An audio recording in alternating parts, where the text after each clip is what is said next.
The thing is, so when I have silent films, I don't get a sense of when we're done.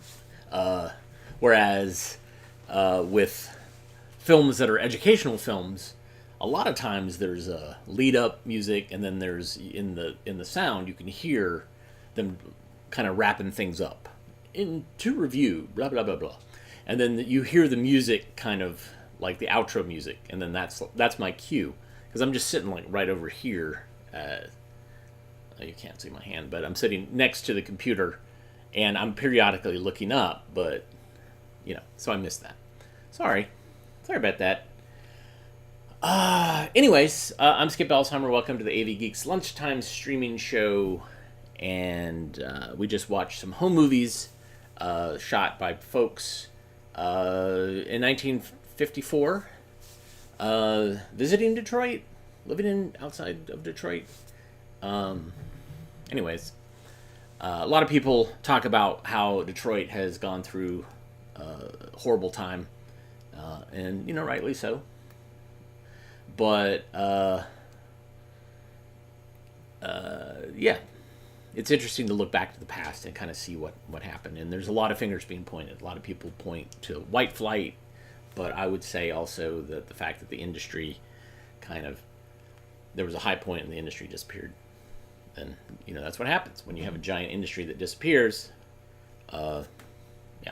Anyways, here's Film Scanner, and trying to get this thing to load up.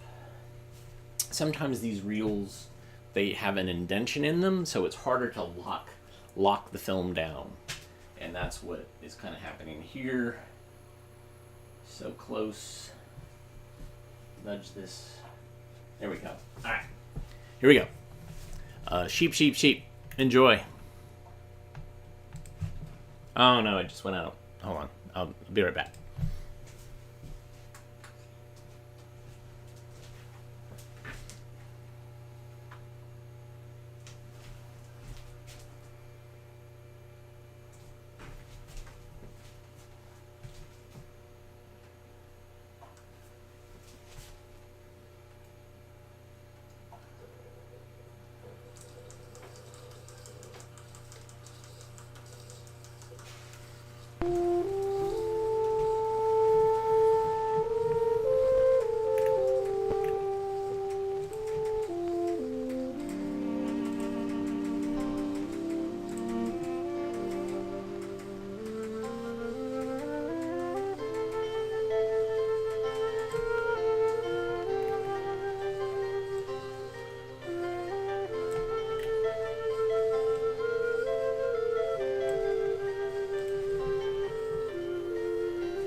was literally pastoral. And the soundtrack, man, it almost felt like listening to King Crimson's first album a little bit. Like it was a little kind of that ilk. And then at some point, I was expecting the Mellotron to bust in, and then thinking about the Court of the Crimson King or something like that. Yeah, I like it. I like showing a film that is just some relaxing footage of sheep frolicking with no narration. Like, we don't need people. I mean, and what's funny is, I don't know if it's funny, but as a way to help me not read headlines before I go to bed, I've been watching a lot of YouTube videos where there's no narration or it's in Japanese. So I watch a lot of things about manufacturing processes, and it's just very light music and the sounds of the machines kind of chung, chung, chung, and it helps me just kind of fall right asleep. And I have whacked out dreams, but it's still pretty great. And so, anyways, so something like that, I can see the purpose of that to help people fall asleep. Let's learn about microorganisms that cause diseases, and hopefully there's no animal testing in this. Enjoy.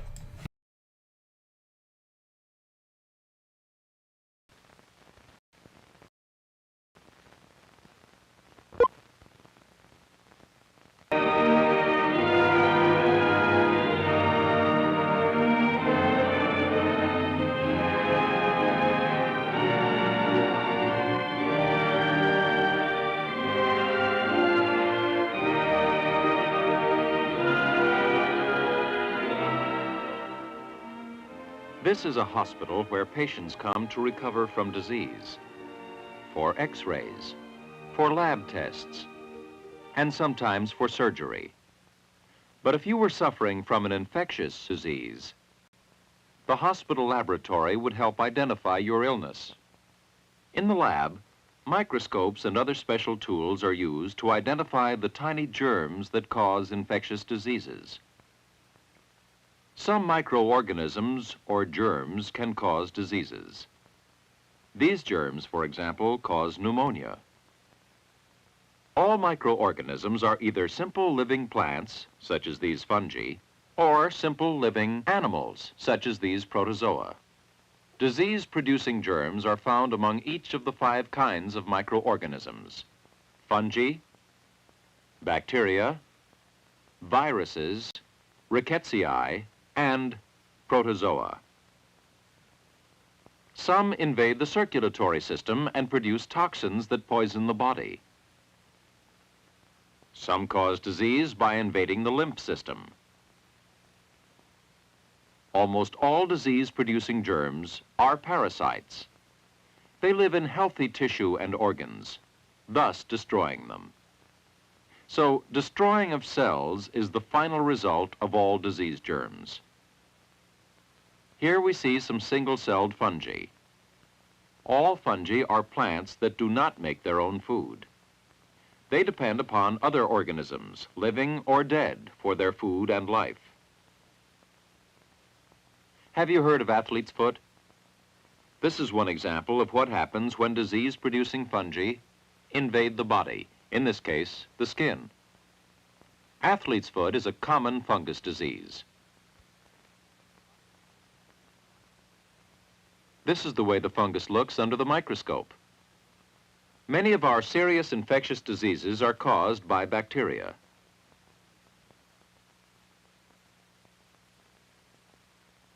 Bacteria are found really everywhere. They are in our mouths and sometimes in other body tissue. These bacteria, normally in our mouths, can often cause disease by destroying cells. No, scientists do not yet fully understand exactly how some bacteria destroy cells, but they do know a great deal about bacteria. For example, a single bacterial cell is simply a mass of protoplasm surrounded by a firm cell wall. Bacteria secrete enzymes with which they digest food. It is believed that it is such enzymes that destroy cells. Let's see some examples of how bacteria destroy healthy cells. This tube contains human blood. The red color of the blood comes from the red blood cells.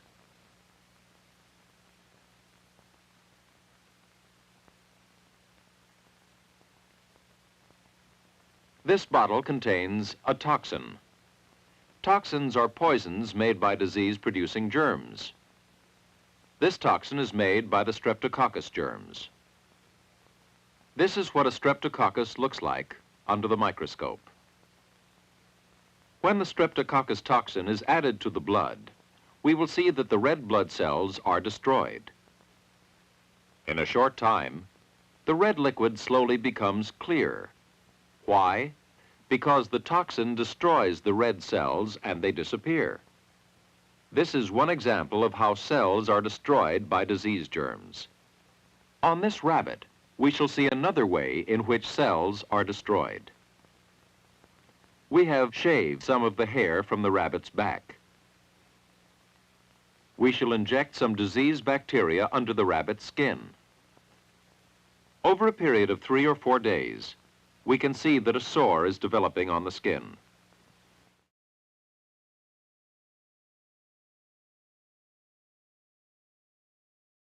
Holy cow. Sorry about that. Let me see if I can get ahead of it. 1 second.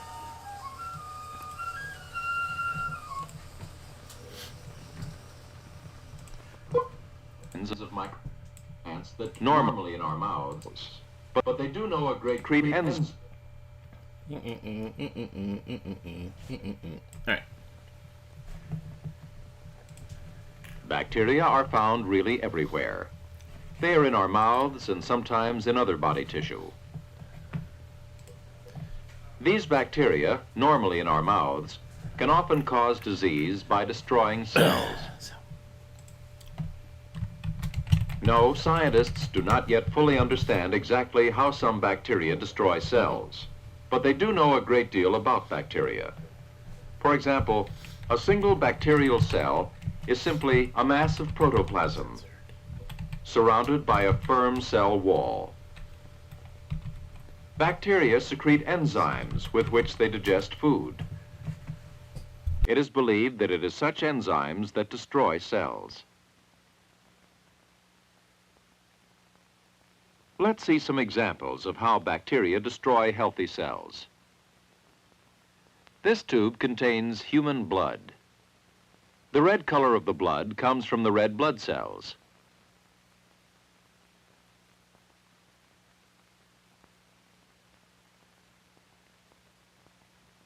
This bottle contains a toxin. Toxins are poisons made by disease through an electron microscope, which can magnify germs more than 100,000 times. Viruses differ from other germs in that they can live and grow only inside tissue cells. These polioviruses are about the size of a very large molecule. Viruses are sometimes infectious particles, as we see here. Some may form crystals, like this crystal of poliovirus. Let's see how a virus destroys cells.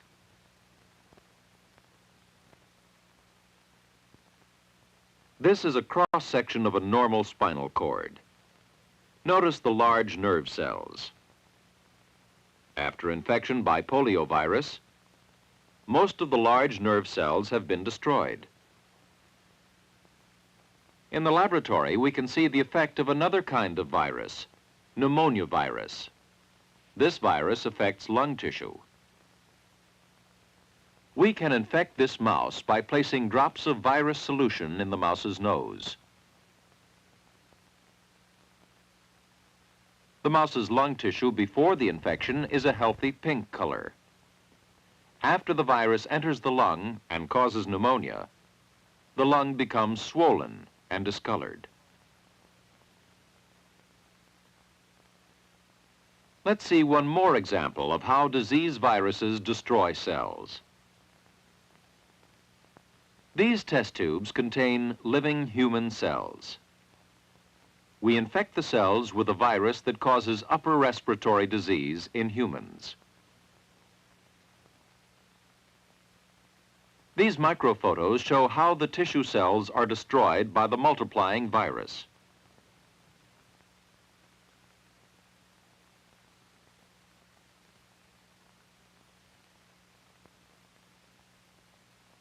Have you heard of other virus diseases? There are many. Have you heard of the rickettsia?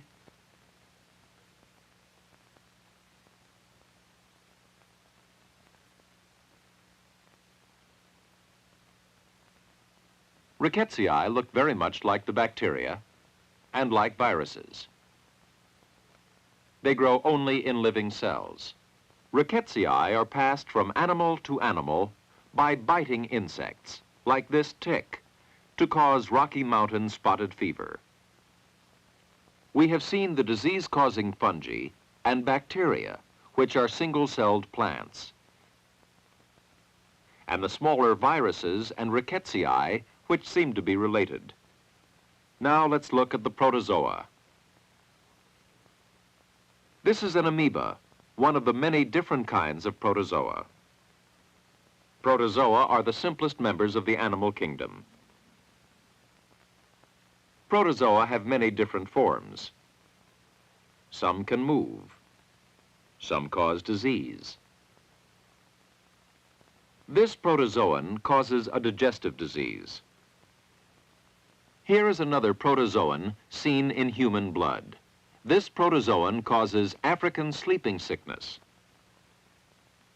This diagram indicates how the protozoa which cause malaria destroy red blood cells. When one of these protozoa enters a red blood cell, as we see here, it grows and starts to multiply within the cell.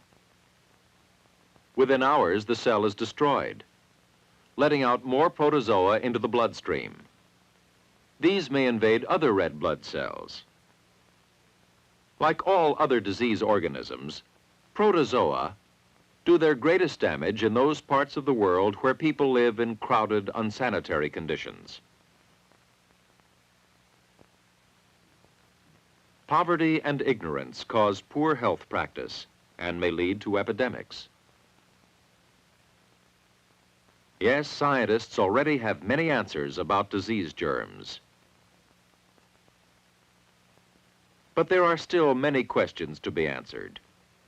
For example, how do bacteria destroy cells? Do viruses form cancers? More study, more research, more answers are needed. Perhaps one of you may someday have an occupation that will help scientists in the battle against all germ diseases.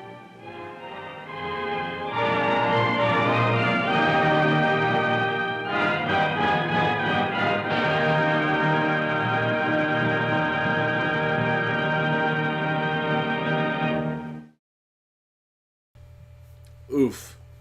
So apologize. So a lot of these things that I censor, where I basically it's like not good for lunch.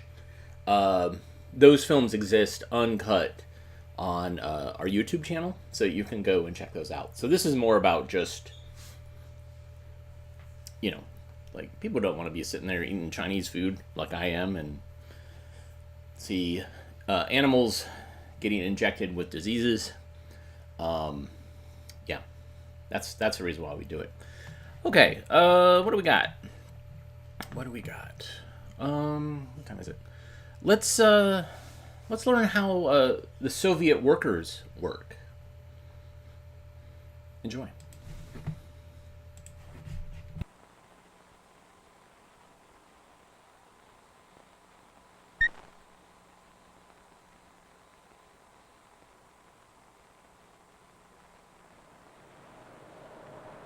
Before the 1917 revolution, Lenin described Tsarist Russia as the most backward state in Europe, a nation of peasants with little secondary industry.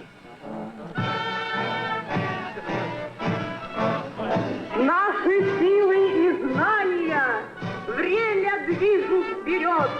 Нет почетнее звания, чем рабочий народ. Today, the Soviet economy is the second most powerful in the world, after the United States.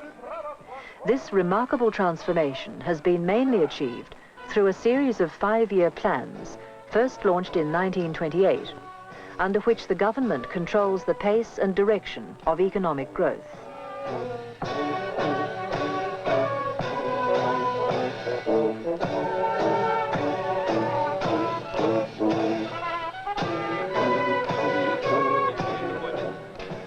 Мы, горняки, с чувством глубокой благодарности встретили поздравления генерального секретаря ЦК КПСС. This is a Miners' Day ceremony in the city of Donetsk, 1,000 kilometers southeast of Moscow.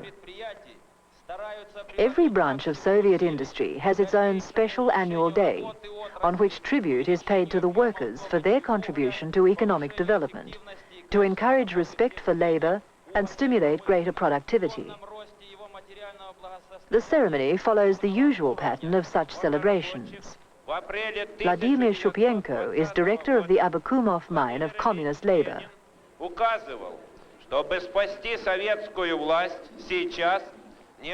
He congratulates the miners on fulfilling production targets and calls for even greater efforts in the future.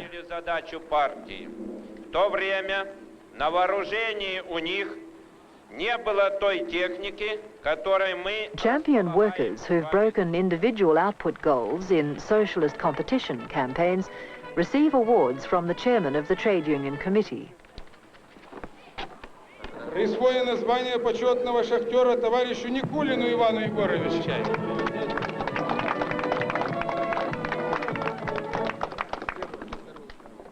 Functions like this, with their public recognition of outstanding performances by both individuals and brigades, are designed to build up people's pride in their work and give them a sense of personal identification with Soviet society and its declared aims. По достойной встрече Дня шахтера 1977 года. Генеральный директор производственного объединения Донецк. The chief emphasis of the 5-year plans has been on heavy industry. Today, the Soviet Union is among the world's leading producers of steel, machinery, and many other industrial goods, as well as a large number of minerals. It possesses about 40% of known iron deposits, and its oil resources are thought to be the biggest in the world. The Abakumov mine is part of the Donetsk Basin, or Donbass, one of the USSR's major coal regions. Coal production totals about 700 million tons a year, only about 1,000th of estimated reserves.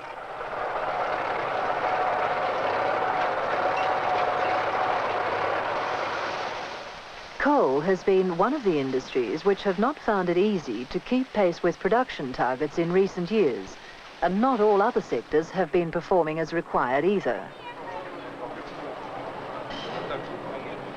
For many years, the government claimed great success in fulfilling its economic goals, but under the 9th 5-year plan, ending in 1975, for almost the first time, many targets were not met.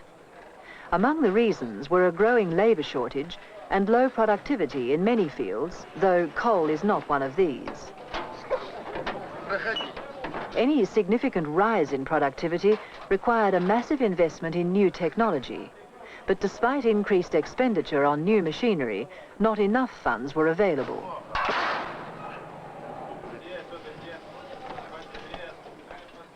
Some 200,000 miners work in the Donbass region.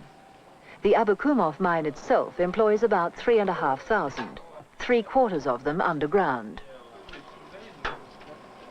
They produce over 5,000 tons of coal a day, which is delivered to the state at a fixed price, bringing in the equivalent of almost $30 million.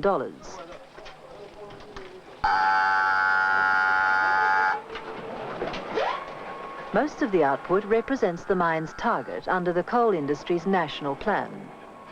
From the proceeds of the surplus come the workers' bonuses, the size of which depends on how much they've exceeded production quotas.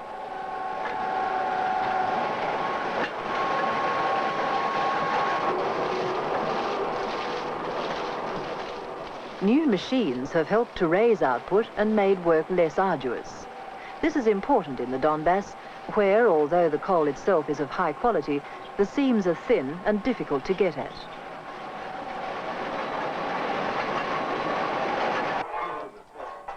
Like other employees in heavy industry, miners are the aristocrats of the Soviet workforce. With bonuses, a top team at the coalface can earn as much as 500 rubles or $600 a month per man. This compares with the average Soviet wage of around $160 a month.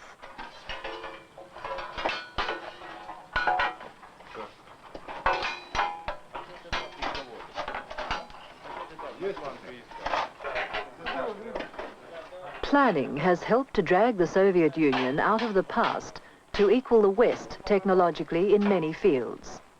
But despite greater flexibility in recent years, it's beginning to prove too cumbersome and rigid. Each enterprise is at first allotted a production target. Often this is too high, and then it's up to the director to dig his toes in and negotiate a more realistic figure. If he fails, he's likely to find himself under fire from his workers, whose bonuses for excess production will suffer as a result.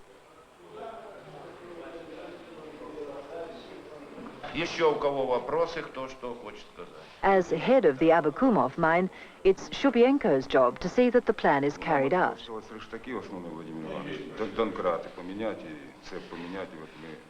On the job, his word is final, and workers are legally obliged to obey his instructions. His reward is a flat salary of $500 a month, less than the overall wage of many of his underground miners. Of course, plant directors also get many fringe benefits, like a chauffeur-driven car, an entertainment allowance, and in Shupienko's case, a seaside villa.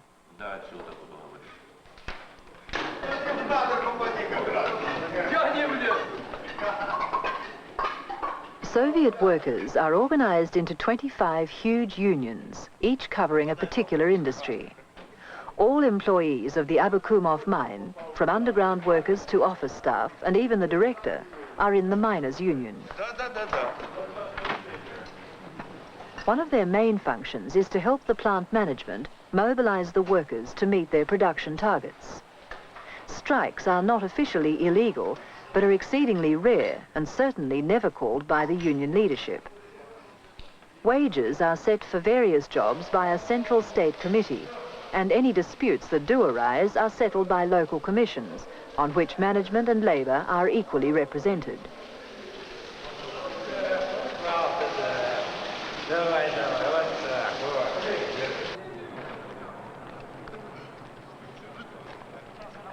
While for many years heavy industry like mining, steel and machine building received priority in Soviet economic development, the 1960s saw a significant and in some cases spectacular rise in the production of consumer goods.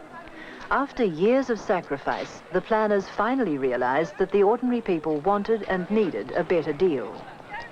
These were the boom years. Living standards rose, and previously scarce items like TV sets, washing machines, and even cars became more readily available.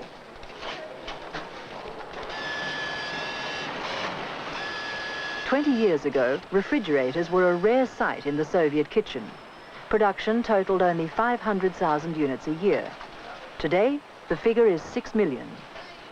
By the mid-70s, however, the rate of growth had slowed down due to a shift in emphasis back to heavy industry. Output of consumer goods in the 9th five-year plan failed to meet projected levels by almost 25%. As a result, more modest targets have been set under the current plan. Much of the expansion in light industry was financed by large-scale purchases of Western equipment.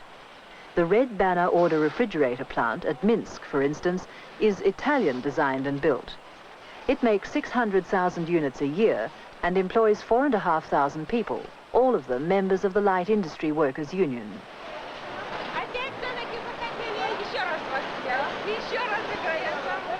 Valentina Akulova is full-time chairman of the plant's trade union committee, elected for 2 years at a time.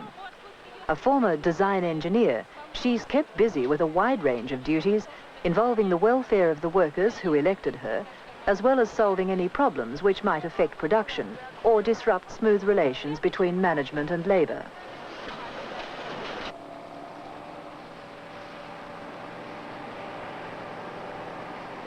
One of the union's biggest headaches is the provision of adequate housing for its members. Despite a huge construction program in the last 20 years, there is still a great shortage of accommodation. Sharing of apartments is not uncommon, and in most places there are long waiting lists for new flats.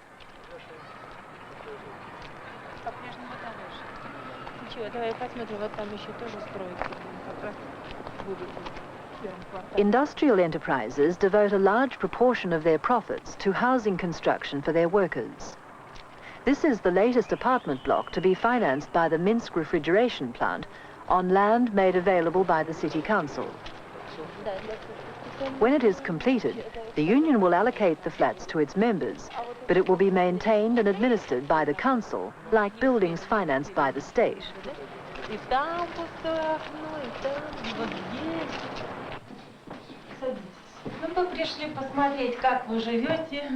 One of Valentina's jobs is to investigate applications for more living space. This family of 7 has been waiting for some years for a bigger apartment, having outgrown their present 2-room flat.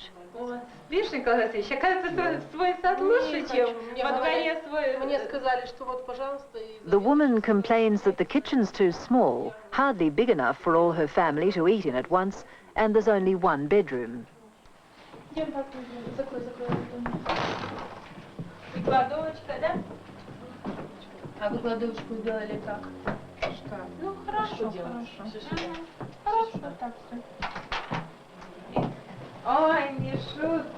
One compensation for such overcrowding, however, is that rents are extremely cheap, seldom exceeding 5% of a family's income.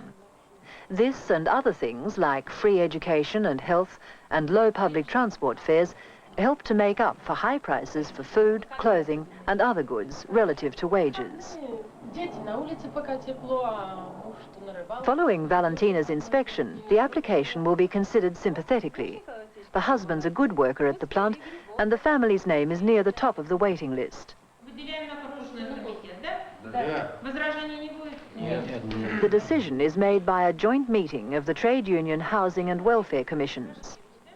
In addition to need, an applicant's work record, participation in community affairs, and even his moral behaviour and political attitudes will be taken into account.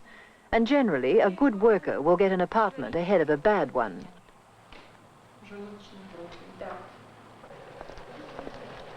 In the woods outside Minsk, the refrigerator plant maintains a sanatorium for its workers. The union's welfare commission is responsible for running it, and Valentina and her colleagues make regular inspections to make sure that everything's in order.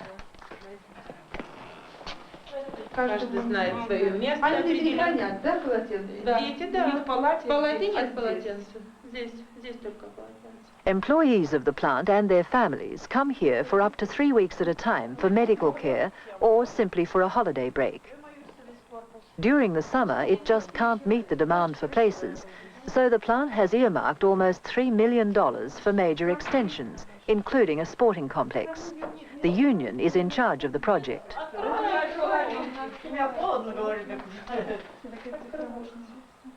It also operates 3 kindergartens for the children of working mothers and a free factory clinic where workers can get medical checkups or treatment for minor ailments or on-the-job accidents.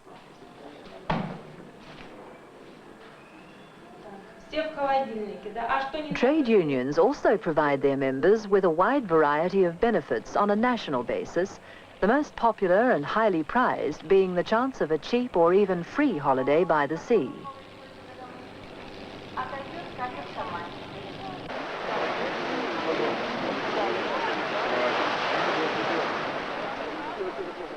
The resort town of Sochi, 2,000 kilometers south of Moscow, lies on a stretch of the Black Sea coast known as the Russian Riviera.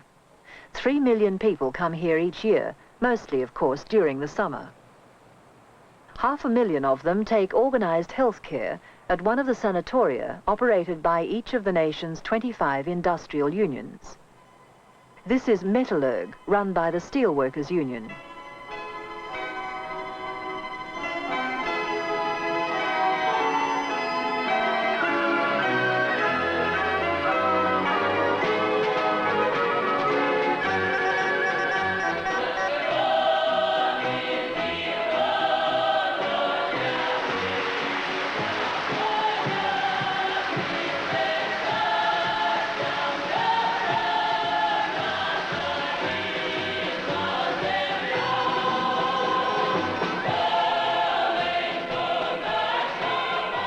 A 3-week stay here, including full board and treatment, costs only about $8 a day. But as most patients are subsidized by their trade union committees, they pay only 30% of this themselves.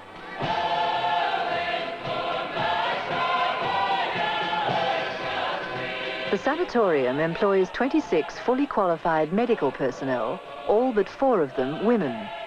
Medicine, like teaching, is an overwhelmingly feminine occupation in the Soviet Union and poorly paid by comparison with the West. Even top specialists earn a maximum of around $250 a month, far less than many of the steelworker patients they're treating, but they can supplement their income with private practice.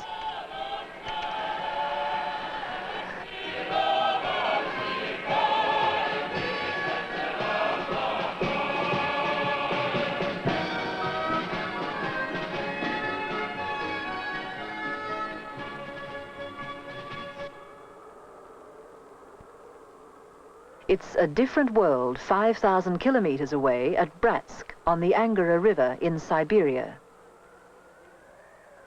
In Tsarist times, and also under Stalin, Siberia was famous as a destination for political prisoners. But it's more noteworthy today for its vast natural resources, huge deposits of oil, natural gas, iron, coal, gold, uranium, and other minerals. So great is Siberia's potential that extraordinary efforts have been made in recent years to exploit its latent wealth, and many new industries and whole new cities have been built. A number of Siberia's great rivers have been harnessed to generate power from a series of giant dams. The Bratsk hydroelectric plant on the Angara, built in the 1960s, was briefly the biggest in the world, but has since been surpassed by even more gigantic Siberian schemes.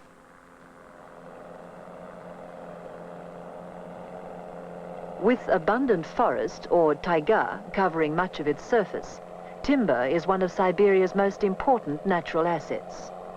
Logs from distant lumber camps are floated across the Bratsk Sea, the immense artificial lake formed by the damming of the river.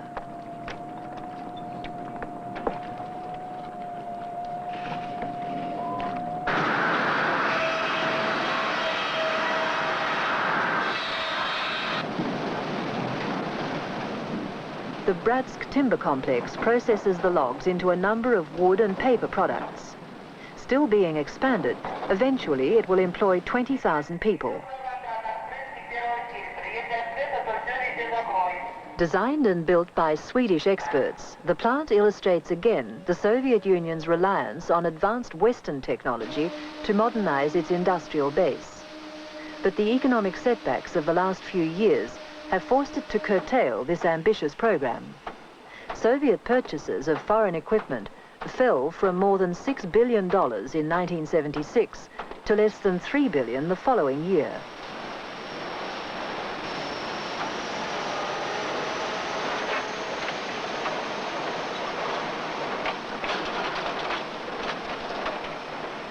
Many other enterprises have followed in the wake of the timber plant to take advantage of cheap power from the Bratsk Dam. In less than 20 years, Bratsk has grown from a frontier settlement to a modern city of over 200,000 people. Wages are double those in European Russia, And a crash construction program has made the housing situation a lot easier. With incentives like that, there are plenty of volunteers these days to make the move to Siberia that few would have undertaken willingly in the past. But keeping them there in the harsh environment is another matter.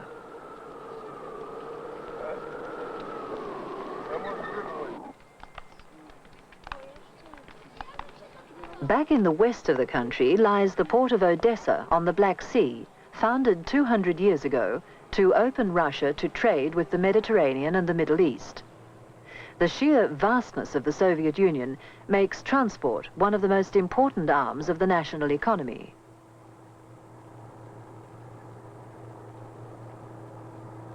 Odessa is the headquarters of the rapidly expanding Black Sea Shipping Company, whose fleet of 300 cargo vessels and passenger liners ply most international sea lanes.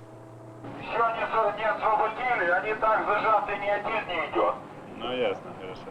Буксир подошел, рекорд. Конца для него нет еще. Ну добро, освободите сообщение на массе. The Soviet Union is one of the world's leading maritime powers, and its merchant marine fleet has grown greatly in recent years.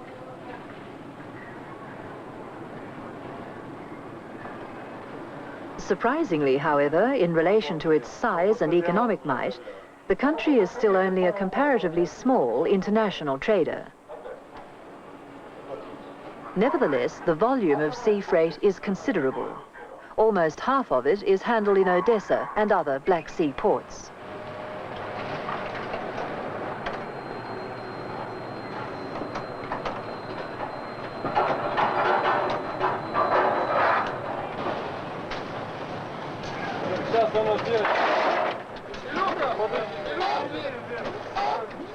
Nikolai Timun is the leader of a brigade or team of dockers unloading a cargo of sugar from Cuba. The 20 men in his team are a permanent unit, always working together and close friends off the job. Like miners, dockers are another elite group. Their pay is similarly related to the arduousness and economic importance of their work, particularly for those who turn in the best results, like Nikolai's gang, which is one of the top teams in the port. They often earn up to $500 a month. Nikolai, as brigade leader, gets an extra $60 or so, making his total pay more than that of some of the captains of the ships he and his mates unload every day.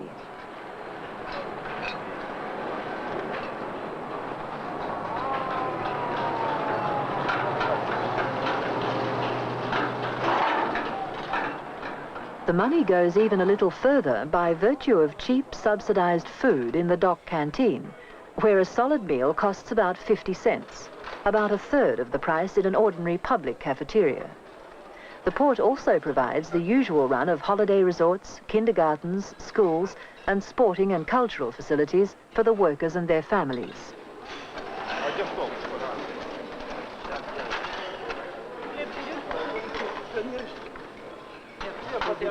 Саша, ты идешь, и второй Саша. At the end of each day's shift, Nikolai usually calls his gang together for a short meeting to discuss the day's work, the next day's schedule, and any problems affecting the brigade's performance. This is one way of bringing collective pressure on any member not pulling his weight, or maybe giving a bit of sympathetic advice to someone with personal worries. Понимаешь, что?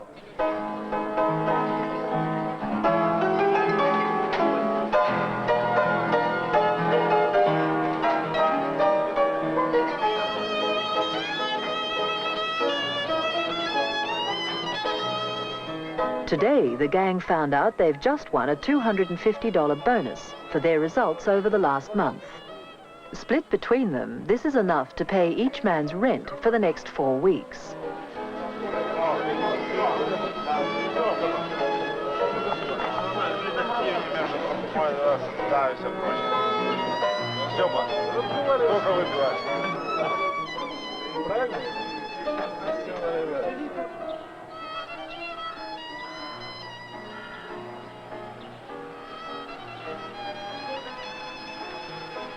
Not so long ago, Nikolai Timun's car would have marked him out as someone of importance.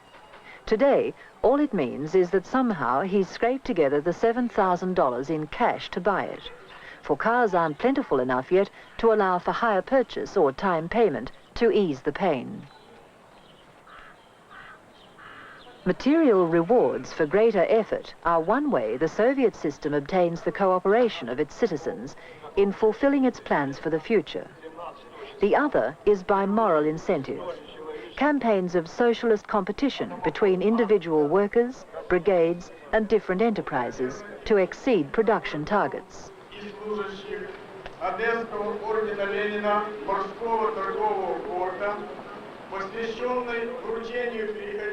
This is a ceremony marking the end of a 6-month emulation campaign between brigades on the Odessa docks.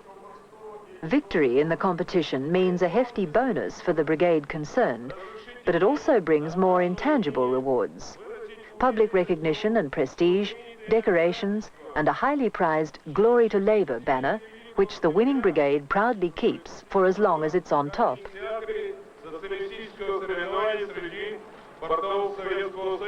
If you ask these people how they feel about their country, most of them will tell you with fervour that they love their homeland and they're right behind government policy. It's our state, they say, a workers' state. We fought for it during the war, and we'd defend it again. The factories and farms belong to us. But the question still remains of how much say they actually have in running their country. In the workplace, in their own trade unions, in government and politics. It's a big question, and maybe the main one the Soviet Union still has to answer.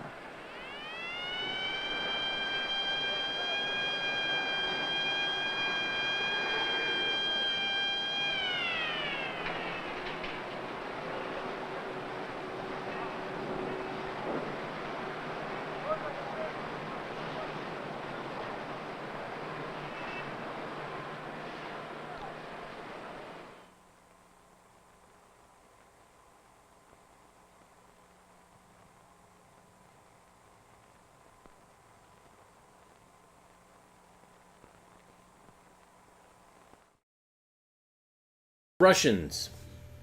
Yeah, so the TV series. So the title and the end credits were obviously done with video, and then they were kinescoped and tacked on.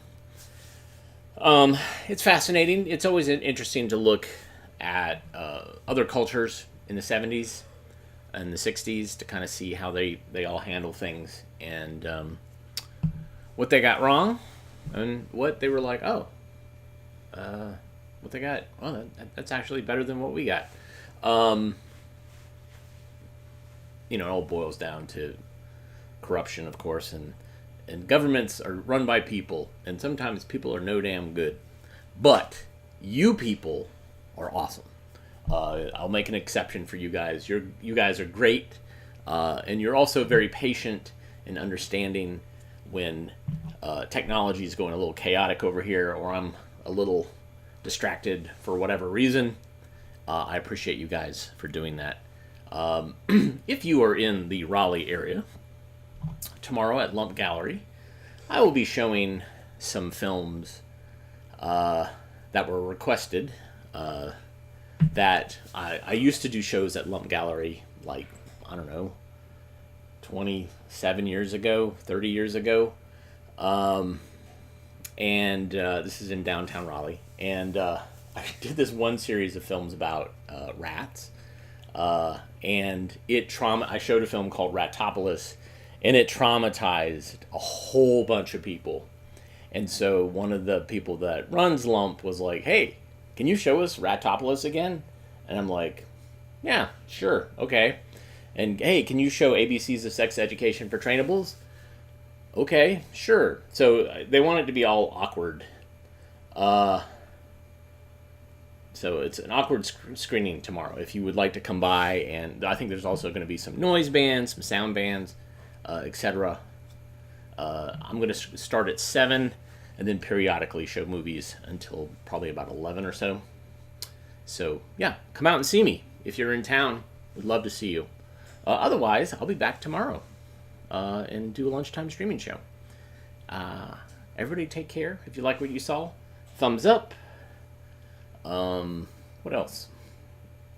Hit like, subscribe, the notification bell, etc. Those are all great ways to support us. You can also watch other films that we have. But we will see you tomorrow. Anyways, everybody have a great rest of your November. And we'll be back with a brand new month tomorrow. Take care.